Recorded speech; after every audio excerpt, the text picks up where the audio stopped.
Hi friends, welcome to Annam's Recipes. இன்னைக்கு இந்த வீடியோவில் பன்னீர் புர்ஜி எப்படி செய்யலான்னு பார்ப்போம். இது ரொம்ப ஈஸி தான். எல்லாமே வீட்டில் இருக்கக்கூடிய பொருட்கள் தான். பன்னீர் மாத்திரம் நீங்கள் வெளியில் வாங்கிக்கிட்டிங்கன்னா இந்த புர்ஜி ஈஸியாக செய்யலாம். பன்னீர் பொரியல்னு சொல்லலாம். வாங்க இப்போ எப்படி செய்யலான்னு பார்ப்போம். நீங்களும் சுவையாக சமைக்கணுமா? எங்கள் மசாலா பொடிகளை யூஸ் பண்ணி பாருங்கள். அதெல்லாம் வாங்கணுன்னா ஸ்க்ரீனில் வர்ற வெப்சைட்டுக்கும் வாட்ஸ்அப் நம்பருக்கும் போய் ஆர்டர் பண்ணிங்கன்னா நீங்கள் வேணுங்கிறத வாங்கிக்கலாம். பன்னீர் புர்ஜிக்கு தேவையான பொருள் என்னென்னு பார்க்கலாம். எல்லாமே வீட்டில் இருக்கக்கூடிய பொருட்கள் தான். என்னென்னு பார்க்கலாம். வெங்காயம், தக்காளி, கொத்தமல்லி, பச்சை மிளகாய், இஞ்சி பூண்டு பேஸ்ட்டு, உப்பு, கரம் மசாலா. இது எங்கள் அன்னம்ஸ் கறி மசாலா பொடி. நீங்கள் இல்லாதவங்க சாம்பார் பொடி வீட்டில் இருந்தால் யூஸ் பண்ணிக்கோங்க. வேணுங்கிறவங்க டிஸ்கிரிப்ஷனில் லிங்க் இருக்குது, அதில் ஆர்டர் பண்ணி வாங்கிக்கோங்க. இப்போ பன்னீரை துருவிக்கலாம்.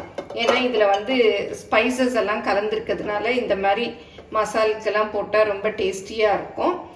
இதை இந்த பெரிய இது இருக்குது பாருங்கள், அதில் துருவிக்கலாம். நீங்கள் வீட்டில் செய்கிற பன்னீராக இருந்தால் அப்படியே நீங்கள் வடிகட்டினதும் அப்படியே எடுத்துக்கலாம். கடையில் வாங்கினதா இருந்தால் இந்த மாதிரி துருவிக்கங்க. இப்போ இந்த பேன் வச்சுட்டு 2 டேபிள் ஸ்பூன் அளவு எண்ணெய் ஊற்றிக்கலாம்.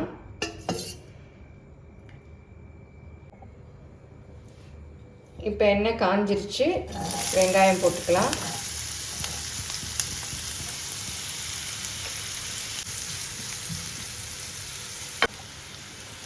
இப்போ பச்சை மிளகாய் போட்டுக்கலாம்.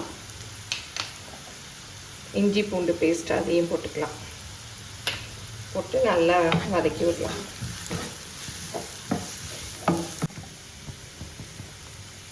உப்பு போட்டுக்கலாம். அப்புறம் தக்காளியும் போட்டுடலாம். நல்லா தக்காளி நல்லா மேஷ் ஆகணும். கறி மசாலா பொடி 2 ஸ்பூன் அளவு போடுறேன். இருந்தால் போடுங்க, இல்லைன்னா தனி மிளகா பொடி போட்டுக்கலாம். அப்புறம் கரம் மசாலா அது ஒரு 1/2 டீஸ்பூன் போட்டுக்கிறேன்.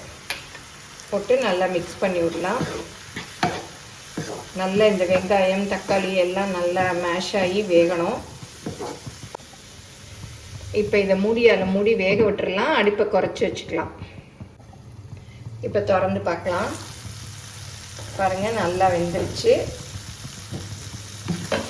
நல்லா மேஷ் ஆகிடுச்சு. தக்காளிலாம் நல்லா ப்ரெஸ் பண்ணி விடுங்க. இப்போ வெந்தயக்கீரை, கசூரி மேத்தி அதை கொஞ்சம் எடுத்து க்ரஷ் பண்ணி போடுங்க. இருந்தால் போடலாம், இல்லாட்டா வேண்டாம். போட்டால் நல்லா வாசமாக இருக்கும். நல்லா மிக்ஸ் பண்ணி விட்டுலாம். கடைசியாக பன்னீரை போட்டு மிக்ஸ் பண்ணிவிட்டு இறக்கணும். அவ்வளோதான். நீங்களும் சுவையாக சமைக்கணுமா? எங்கள் மசாலா பொடிகளை யூஸ் பண்ணி பாருங்கள். அதெல்லாம் வாங்கணுன்னா ஸ்க்ரீனில் வர்ற வெப்சைட்டுக்கும் வாட்ஸ்அப் நம்பருக்கும் போய் ஆர்டர் பண்ணிங்கன்னா நீங்கள் வேணுங்கிறத வாங்கிக்கலாம். இப்போ பன்னீரை போட்டுடலாம்.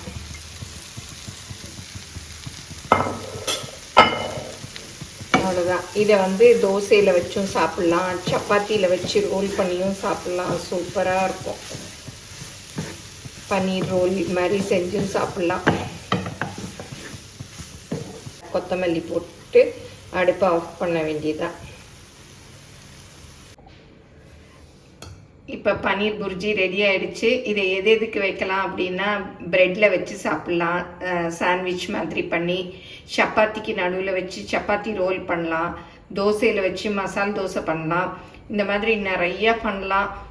சூப்பராக இருக்கும். எல்லோரும் செஞ்சு பாருங்கள். எப்படி வந்ததுன்னு உங்கள் கமெண்ட்ஸை சொல்லுங்கள். யாருக்கெல்லாம் இந்த பன்னீர் புர்ஜி பிடிக்கும் அப்படின்னு சொல்லுங்கள். ஏன்னா இது நார்த்லலாம் ரொம்ப ஃபேமஸ்ஸு. நிறைய பண்ணுவாங்க. சப்பாத்திலலாம் பண்ணி ரோல் பண்ணி சும்மா அப்படியே சாப்பிட்ருவாங்க.